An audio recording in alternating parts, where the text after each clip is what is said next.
ทั้งตัวฉันจะฝ่าฟันให้ถึงจุดหมายบนเส้นทางเดินระหงระเหินแม้ไกลปลายทางกับหัวใจที่ยังเปล่าบางเปลี่ยนด้วยความหวังใจสั่งต้องรอก้าวเดินบนทางฝันสักวันคงจะได้ดีลูกชายของพ่อคนนี้จะเอาดีให้พ่อจะอดจะทนต่อคำว่าจนจะไม่ยอมท้อจะเก็บออมคำว่ารอเปลี่ยนคำว่าท้อให้เป็นแรงใจ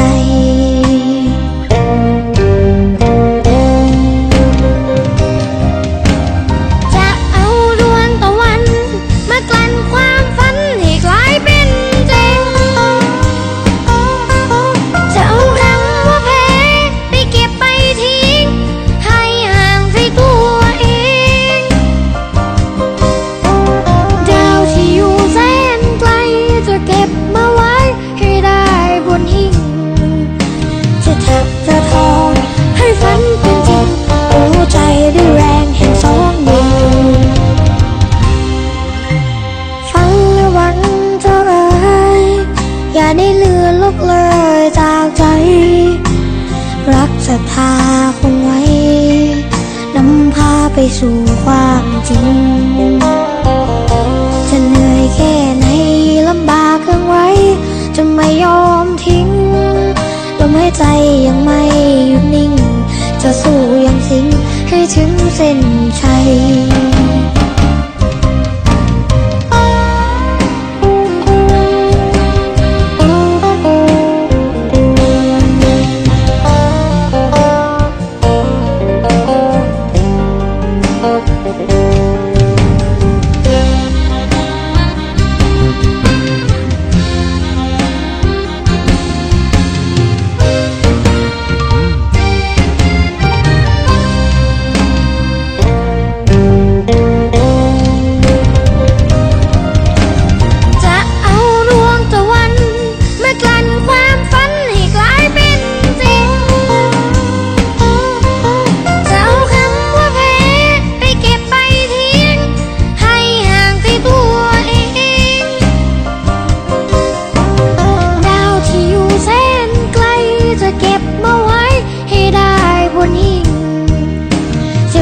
จะทอ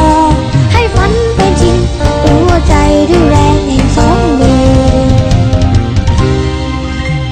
ฟังแล้วหวังเจ้าเอ๋ยอย่าได้เลือนลบเลยจากใจรักศรัทธาคงไว้นำพาไปสู่ความจริงจะเหนื่อยแค่ไหนลำบากอย่างไรจะไม่ยอมทิ้งลมหายใจยังไม่หยุดนิ่งจะสู้ยังสิงให้ถึงเส้นชัยลมหายใจยังไม่หยุดนิ่งจะสู้ยังสิงให้พ่อภูมิใจ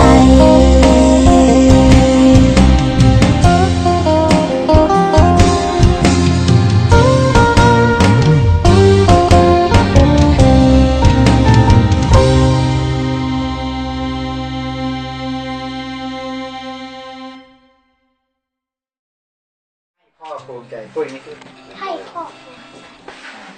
ในเวลาร้องก็เอาเสียงให้พ่อภูมิใจร้องเหมือนโดนพูดตอนนี้ให้พ่อภูมิใจ